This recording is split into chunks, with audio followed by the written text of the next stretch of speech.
السلام علیکم ورحمۃ اللہ تعالی وبرکاتہ۔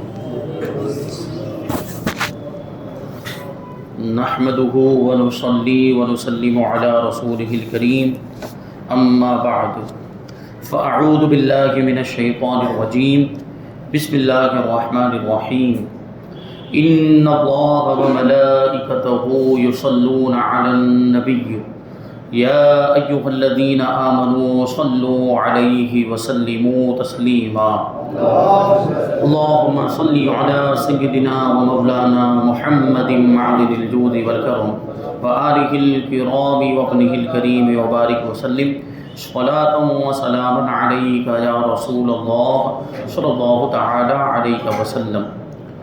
سورہ بقرہ آیت نمبر 230 کی تفسیر ہے۔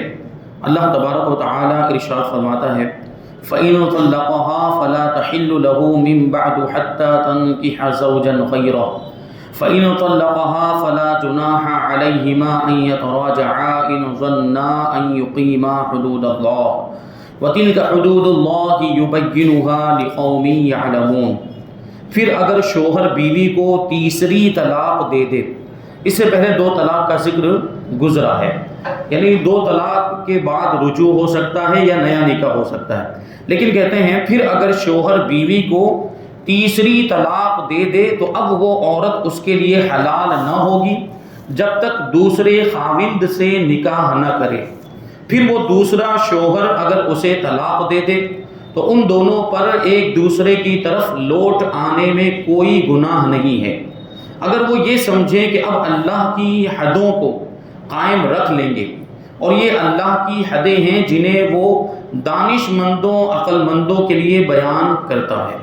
یہاں پر دیکھیں کہ پھر اگر شوہر تیسری طلاق دے دے، اس کے بارے میں فرماتے ہیں کہ 3 طلاقوں کے بعد عورت شوہر پر حرمت غلیظہ کے ساتھ حرام ہو جاتی ہے، یعنی اب نہ اس سے رجوع ہو سکتا ہے اور نہ دوبارہ نکاح ہو سکتا ہے۔ 3 طلاق دے دی گئی ہو تو 3 طلاق کے بعد اب اس کو دوبارہ حلالے کے بغیر نہیں رکھا جا سکتا۔ وہی کہہ رہے ہیں جب تک یہ نہ ہو کہ عورت عدت گزار کر کسی دوسرے مرد سے نکاح کرے اور وہ دوسرا شوہر صحبت کے بعد طلاق دے یا وہ فوت ہو جائے، شوہر کا انتقال ہو جائے اور عورت پھر اس دوسرے شوہر کی عدت گزارے۔ یہ حلالے کا طریقہ ہے کہ اس نے 3 طلاق دے دی، پہلے شوہر نے 3 طلاق دے دی تو اس کی عدت گزر جائے، پھر وہ دوسرے کسی مرد سے نکاح کرے اور اس کے ساتھ ہم بستری بھی ہو۔ ہمارے مذہب میں ہم بستری شرط ہے، اگر ہم بستری نہیں ہوئی اور ویسے ہی طلاق دے دی، صحبت کے بغیر ہی طلاق دے دی تو حلالہ نہیں ہوا، وہ پہلے شوہر کے لیے حلال نہیں ہوگی، ہم بستری ہونا شرط ہے۔ بس اوقات کچھ لوگ ان ساری چیزوں میں پسو پیش کرتے ہیں اور تھوڑا ہچکچاتے ہیں کہ یہ کیسا، تو جب وہ طلاق کا معاملہ تھا اسی وقت سوچنا چاہیے تھا، طلاق دینے سے پہلے ہی سوچنا چاہیے تھا۔ حلالہ کی تفصیل اس سے پہلے بتائی جا چکی ہے کہ حلالے کا کانسیپٹ اسلام کے اندر کیوں رکھا گیا ہے اور اس میں کیا حکمت ہے۔ بہرحال کبھی ایسا ہو سکتا ہے کچھ چیزیں ایسی جس کا حل موجود ہے، ابھی کوئی یہ سوچ رہا ہو کہ ہو سکتا ہے کہ دوسرے شوہر سے دوسرے مرد سے نکاح ہوا اور اس کے ساتھ ہم بستری ہوگی تو ممکن ہے حمل ٹھہر جائے، پریگننٹ ہو جائے، اور وہ نہیں چاہتے ہیں کہ ایسا کچھ ہو، تو اس کے لیے سیفٹی استعمال کر سکتے ہیں، اس کی اجازت ہے۔ حلالہ ہو جائے گا، دخول ہونا شرط ہے، وہاں پر دخول ہو جائے تو حلالہ ہو جائے گا اور اس کے بعد اس کی وہ طلاق دے۔ اچھا، اب یہاں پر یہ بھی ہوتا ہے ایک مسئلہ کہ جس سے حلالہ کروایا جا رہا ہے وہ بھی جاہل ہوتا ہے، اس کو بھی معلومات نہیں ہوتی، وہ رات میں صحبت کرے گا اور صبح کے وقت 3 طلاقیں ایک ساتھ میں دے دیتا ہے، جبکہ ایک ساتھ میں ایک ہی مجلس میں 3 طلاق دینا گناہ ہے۔ دیں گے تو ہو تو جائے گی، لیکن ایک ساتھ میں ایک ہی مجلس میں 3 طلاقیں نہیں دینی چاہیے۔ اب وہ حلالہ کرنے والے کے لیے بھی لازم ہے، ضروری کہ اس کو مسائل معلوم ہو یا اس کو بتائے جائے کہ ایسے ایسے کرنا ہے، یا کسی مفتی صاحب کے پاس لے کر جائیں، وہ اس کو پوری تفصیل بتائیں گے کہ حلالہ کیسا ہوتا ہے، حلالے کا مطلب کیا ہوتا ہے اور اس کو کتنی طلاق دینی۔ تو ایک طلاق سے بھی کام چل سکتا ہے، 3 طلاق دینا ضروری ہے ہی نہیں، کیونکہ میں نے اس سے پہلے بھی عرض کیا تھا کہ اگر 3 طلاق دینا ضروری ہوتا تو پھر ایک ہی رکھتے، 3 کیوں الگ الگ رکھی ہے، 3 آپشن کیوں ہیں؟ اس کا مطلب کیا ہے کہ ایک بھی دی جا سکتی ہے اور ایک بھی وہی کام کرتی ہے جو 3 کرتی ہے، اور 3 میں تھوڑا سا حکم سخت ہو جاتا ہے، لیکن ایک طلاق سے بھی نکاح ختم ہو سکتا ہے، نکاح ختم ہونے کے اعتبار سے تینوں برابر ہے۔ مطلب کیا ہوا کہ ایک طلاق دے دی اور عدت گزر گئی، وہ طلاق رجعی تھی، ایک طلاق دے دی اور عدت گزر گئی تو اب نکاح ختم ہو جائے گا۔ تو اسی طریقے سے حلالے کے اندر بھی یہ ہو کہ وہ رات گزرنے کے بعد صبح میں جو دوسرا شوہر ہے وہ ایک طلاق دے کر اس کو چھوڑ دے، اب اس کی عدت گزر جائے گی، خود بخود وہ دوسرے شوہر کے نکاح سے نکل جائے گی اور اب وہ پہلے شوہر کے لیے حلال ہو جائے گی، پہلا شوہر اس سے پھر سے نکاح کر سکتا ہے۔ تو یہ بات ذہن میں رہنی چاہیے۔ یقیناً حلالہ ناگوار ہے، حلالہ آپ کو ناپسند ہوگا تو پہلے ہی سے غور کریں، جو بھی ہمارے بھائی شادی شدہ ہیں وہ اس بات پر توجہ دیں، پہلے ہی سے یہ حلالے کی نوبت ہی نہیں آنی چاہیے۔ آپ ایک حلالے کو کانسیپٹ کو ذہن میں رکھیں۔ تو یہ 3 طلاق کا اسلام کے اندر جو تصور ہے وہ بھی اسی وجہ سے کہ ایک طلاق سے آدمی کام چلائے، بہت مسئلہ ہو جائے تو دوسری طلاق بھی استعمال کرے، لیکن تیسری طلاق پر نوبت نہ آنے دے۔ ابھی کبھی ہو سکتا ہے بالکل آخری مرحلے کی بات ہو جاتی ہے، کبھی بالکل آخری اسٹیج میں بات آ جاتی ہے، تو خوب غور و فکر کرے۔ اللہ تبارک و تعالیٰ نے مرد کو طلاق کا اختیار کیوں دیا ہے؟ کیونکہ اس کی عقل کامل ہوتی ہے، اس کے اندر سوجھ بوجھ زیادہ ہوتی ہے، اور وہی مرد ایسے ٹائم پہ بے وقوف بن جاتا ہے، ایسے ٹائم پہ بے عقل ہو جاتا ہے۔ تو مرد کو طلاق کا اختیار اس لیے دیا گیا تھا کہ اس کے اندر سمجھ زیادہ ہے، سوجھ بوجھ زیادہ ہے، لیکن وہ بھی اس طرح کے معاملات کر گزرتا ہے۔ تو اس کو کنٹرول کرنا چاہیے، اپنے آپ کو قابو میں رکھنا چاہیے، اور خوب غور و فکر کر کے سوچ سمجھ کے ہی قدم اٹھانا چاہیے۔ تو یہ طلاق کے معاملات اکثر تو یہی ہوتا ہے، ہم نے دیکھا ہے کہ 3 طلاق دے دی، اب بعد میں پچھتاوا ہوتا ہے، اب بعد میں بیوی کا خیال آ رہا ہے، بعد میں بچوں کا خیال آ رہا ہے، بعد میں مستقبل کا خیال آ رہا ہے، فیوچر کا خیال آ رہا ہے۔ تو یہ ساری چیزیں تو پہلے سوچنی چاہیے تھی نا۔ طلاق دینے کے بعد سوچنے کا آپ کا کوئی مطلب ہے؟ طلاق دینے کے بعد آپ بیوی کے بارے میں سوچ رہے ہیں، جب دے رہے تھے تب تو بیوی کے بارے میں نہیں سوچا۔ طلاق دینے کے بعد بچوں کا خیال آ رہا ہے، پہلے آنا چاہیے تھا نا یہ سب خیال وغیرہ جو کچھ بھی ہے۔ تو ہمارے بھائیوں کو چاہیے کہ دین کا علم حاصل کریں، اور شادی شدہ ہیں تو نکاح کے مسائل اور طلاق کے مسائل ضرور سیکھیں، اور جب بھی اس طرح کے کچھ بھی معاملہ جھگڑا وغیرہ ہو خاموش ہو جائیں، اپنی زبان پر قابو اور کنٹرول رکھیں، طلاق کے الفاظ ہرگز نہ نکالیں، بھلے جھگڑے کے اندر دوسری باتیں ہوں، دوسری گفتگو ہو، لیکن طلاق کے الفاظ ہرگز زبان پر نہ آنے پائیں، یہ بات ذہن میں رہنی چاہیے۔ 3 طلاقیں 3 مہینوں میں دی جائیں، یا 1 مہینے میں، یا 1 دن میں، یا 1 نشست میں، یا 1 جملے میں دی جائے، بہر صورت تینوں واقع ہو جاتی ہیں، یعنی 3 طلاق دی گئی تو 3 واقع ہو جائے گی، اب جو بھی صورت اس کی بنتی ہو۔ لیکن صحیح طریقہ کیا ہے؟ اگر 3 طلاقیں دینی ہی ہو، اب مان لو کہ اب آپس میں نبھانے کی کوئی صورت نہیں ہے، آپس میں بالکل بن ہی نہیں رہی ہے میاں بیوی کے درمیان، اور آخری مرحلے میں ان کا معاملہ پہنچ گیا، اب ان لوگوں نے ارادہ بنا دیا کہ اب طلاق دے کے معاملہ ختم کرنا ہے۔ تو پہلے میں نے عرض کیا کہ 1 طلاق دے کر کام چلانا چاہیے، کیونکہ 1 طلاق کے بعد آپشن رہتا ہے۔ 1 طلاق کے بعد اگر پچھتاوا ہوا، 1 طلاق کے بعد اگر بچوں کا خیال آیا، بیوی کا خیال آیا، یا مان لیجیے مستقبل یا فیوچر کا خیال آیا، تو وہاں پہ ہمارے پاس آپشن ہوگا، موقع ہوگا، گنجائش ہوگی، تو 1 طلاق دے کر کام چلائے۔ لیکن اگر پکا ارادہ ہی بنا لیا کہ اس کو تو رکھنا ہی نہیں ہے، اور اس کے ساتھ بالکل تنکا توڑ لینا ہے، کوئی تعلق نہیں رکھنا ہے، اور 3 طلاق دینے کا پکا ارادہ بنا لیا، تو 3 طلاق دینے کا صحیح طریقہ شریعت نے ہمیں کیا بتایا ہے؟ 3 طلاق دینے کا صحیح طریقہ یہ ہے کہ ابھی اس مہینے میں عورت کے جو پاکی کے ایام ہو، مثال کے طور پر پاکی کے جو دن ہوتے ہیں، تو پاکی کے دنوں میں 1 طلاق دے دیں، پھر یہ پورا مہینہ گزر جائے اور دوسرے مہینے میں جو پاکی کے دن آئیں ان پاکی کے دنوں میں دوسری طلاق دے، اور پھر تیسرے مہینے کے اندر جو پاکی کے ایام آئیں اس میں تیسری طلاق دے۔ یہ 3 طلاق دینے کا صحیح طریقہ، اس کو الگ الگ طلاق دینا کہتے ہیں۔ 3 مہینے کے اندر 3 پاکی کے دنوں میں الگ الگ طور پر یہ 3 طلاق دی جائے، یہ صحیح طریقہ ہے 3 طلاق دینے کا۔ ایک ساتھ میں دے دینا، یا ایک ہی مجلس میں دے دینا، ایک ہی جملے میں دے دینا، یہ غلط اور گناہ ہے۔ لیکن ایک ساتھ میں بھی اگرچہ دی، ایک ہی مجلس میں کیوں نہ دی ہو، یا ایک ہی جملے میں کیوں نہ دی ہو، 3 طلاقیں بہرحال پڑ جائے گی، اور عورت مرد پر حرام ہو جاتی ہے۔ 3 طلاقوں کے بعد بغیر شرعی طریقے کے مرد و عورت کا ہم بستری وغیرہ کرنا صریح حرام و ناجائز ہے۔ بہت سے ایسے معاملات ہم نے دیکھے ہیں کہ 3 طلاقیں دے دی پھر بھی ساتھ میں رہ رہے ہیں، 3 طلاق ہو چکی ہے پھر بھی میاں بیوی ساتھ میں رہ رہے، 3 طلاق کے بعد اب وہ دونوں میاں بیوی رہے ہی نہیں، تو میاں بیوی جیسے تعلقات کیسے ہو سکتے؟ ان کا ساتھ میں رہنا، ان کا میاں بیوی کی طرح آپس میں گفتگو کرنا یا ان کا جسمانی تعلق، یہ سب حرام ہے، یہ سب جائز نہیں ہے۔ اور ایسی صلح کی کوشش کرنے والے بھی گناہ میں برابر کے شریک ہیں۔ 3 طلاق ہو جانے کے بعد بھی بہت سے لوگ ایسے ہوتے ہیں جو دونوں کے درمیان صلح کروا رہے ہوتے ہیں، حلالے کے بغیر دونوں کو آپس میں ملا رہے ہوتے ہیں، وہ بھی اس گناہ میں شریک ہے۔ اچھا، بہت سے کچھ لوگ ایسے گمراہ قسم کے آ گئے، اور گمراہ فرقہ ایک ہے، وہ لوگ کیا کچھ کفارہ بتاتے ہیں، معاذ اللہ کفارہ بتاتے ہیں کہ اتنے فقیروں کو کھانا کھلا دو کام چل جائے گا، اور اتنا صدقہ کر دو کام چل جائے گا، پھر تم آپس میں میاں بیوی کی طرح رہ سکتے ہو۔ یہ ان لوگوں نے ڈھکوسلا دے دیا ہے لوگوں کو۔ قرآن مجید کی آیت کریمہ ہمارے سامنے ہے، اللہ تبارک و تعالیٰ کا کلام ہمارے سامنے ہے۔ اللہ کے کلام کے سامنے کیا کسی انسان کی بات کی کوئی حیثیت ہے، کوئی اوقات ہے؟ تو یہاں تو کفارے کا کوئی ذکر نہیں ہے۔ یہ آیت کریمہ آپ نے سماعت کی کہ نہیں کی؟ اس آیت کریمہ میں کوئی کفارے کا ذکر ہے، فقیروں کو کھلانے کا کوئی ذکر ہے، یا کچھ صدقہ کرنے کا ذکر ہے کہ ایک تیسری طلاق دے دی تو اتنے فقیروں کو کھلا دے، تیسری طلاق دے دی تو اتنا صدقہ کر دے، پھر وہ آپس میں میاں بیوی ہو جائیں گے، ایسا کوئی ذکر ہے یہاں پر؟ کچھ بھی نہیں ہے، حلالہ ہی ہے جو اس آیت کریمہ کے اندر ذکر کیا گیا ہے۔ تو 3 طلاق کے بعد حلالے کے علاوہ کوئی چارہ نہیں ہے۔ 1 طلاق کے بعد آپشن ہوتا ہے، دوسری طلاق کے بعد آپشن ہوتا ہے، تیسری طلاق کے بعد حلالے کے علاوہ کوئی آپشن نہیں ہوتا۔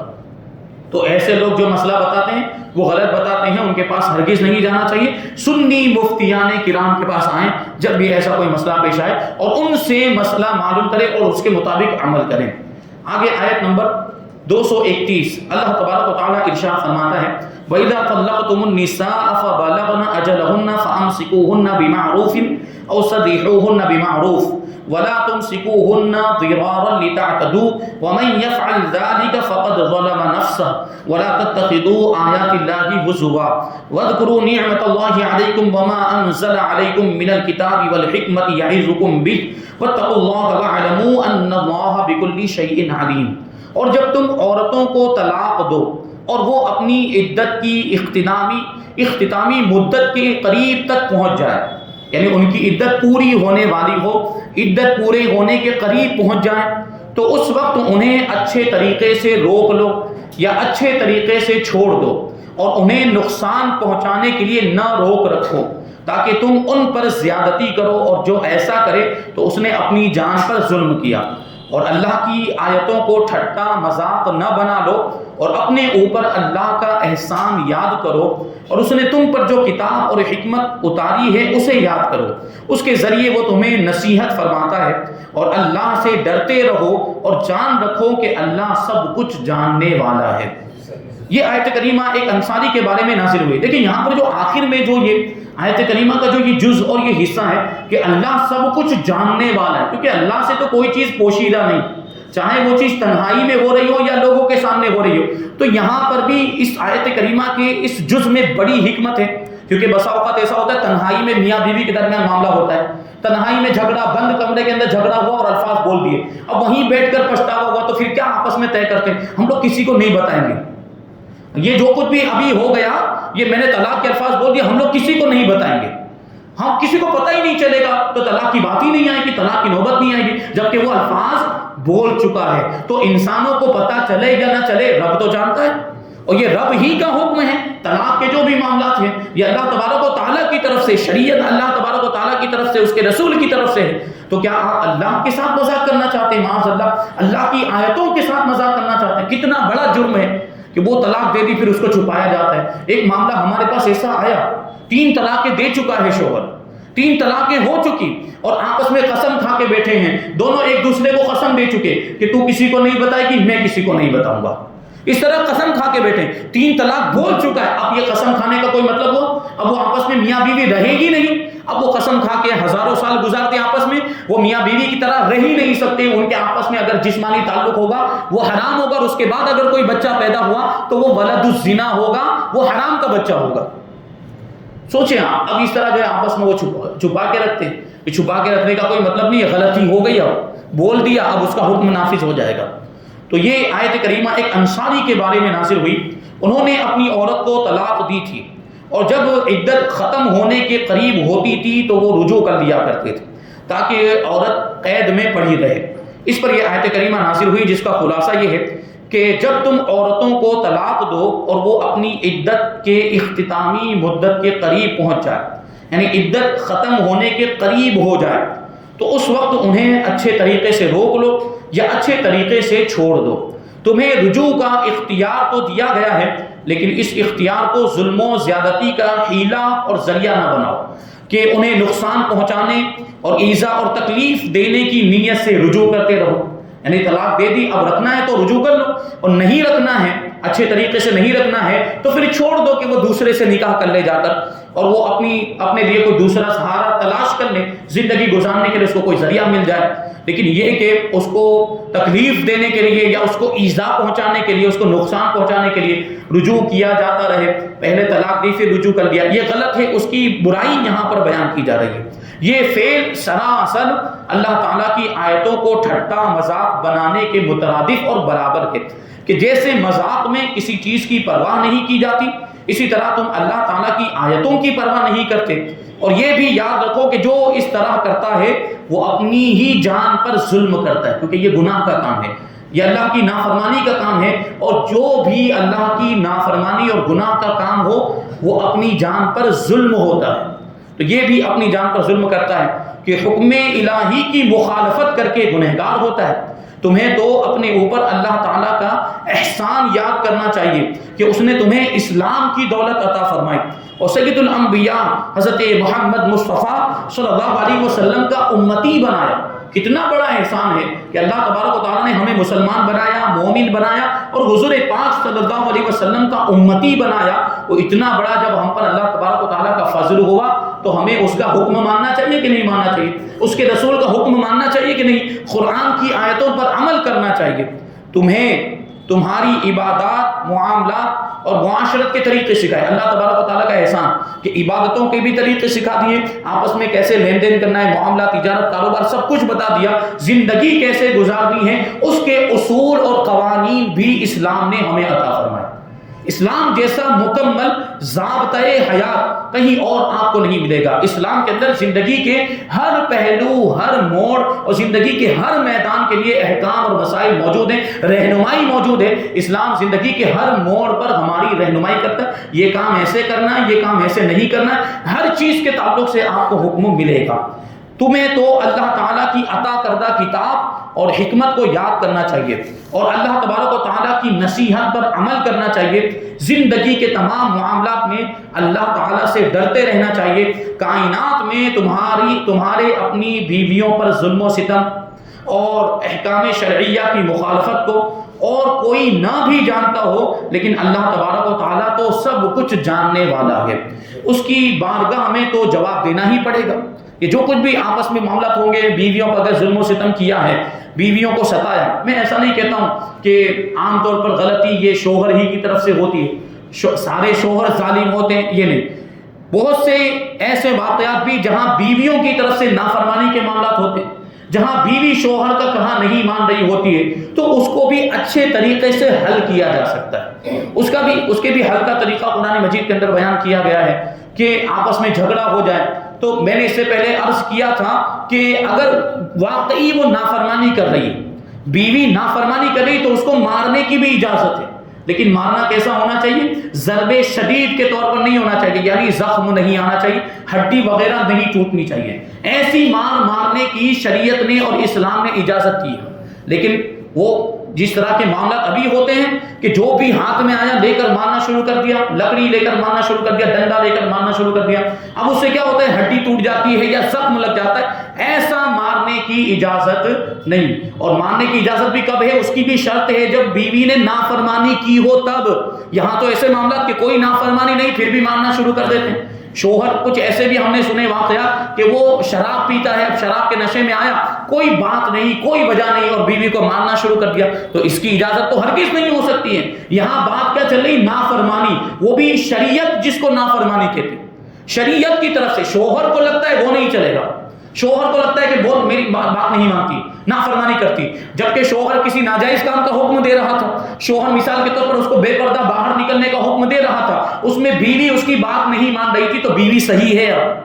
اب وہ شوہر یہ نہیں کہہ سکتا کہ تو میری نافرمانی کر رہی ہے، یہ تو میری بات نہیں مان رہی. تو شریعت کی مخالفت میں کسی کی بھی اطاعت نہیں، شوہر کی بھی بات نہیں مانی جائے گی اور ماں باپ کی بھی بات نہیں مانی جائے گی، کسی بھی انسان کی بات نہیں مانی جائے گی. تو وہ نافرمانی جو یہاں پر لفظ آ رہا ہے بار بار، اس سے مراد کیا ہے کہ شریعت کے مطابق جس کو نافرمانی کہا جائے، یعنی وہ کسی جائز کام کا حکم دے رہا تھا اور کسی شریعت کے اعتبار سے کسی ضروری کام کا حکم دے، جیسے نماز پڑھنے کا حکم دیتا تھا شوہر بیوی کو نماز پڑھنے کا، لیکن وہ نماز نہیں پڑھتی، تو یہ ہوئی نافرمانی، یہ ہوئی نافرمانی. یعنی کوئی مجبوری نہیں ہے اور کچھ اس طرح کے معاملات نہیں، پھر بھی وہ شوہر کا کہا نہیں مان رہی اور نماز نہیں پڑھتی، تو اب یہاں پر وہ مارنے کی اجازت ہوگی. وہ کیسا مارنا؟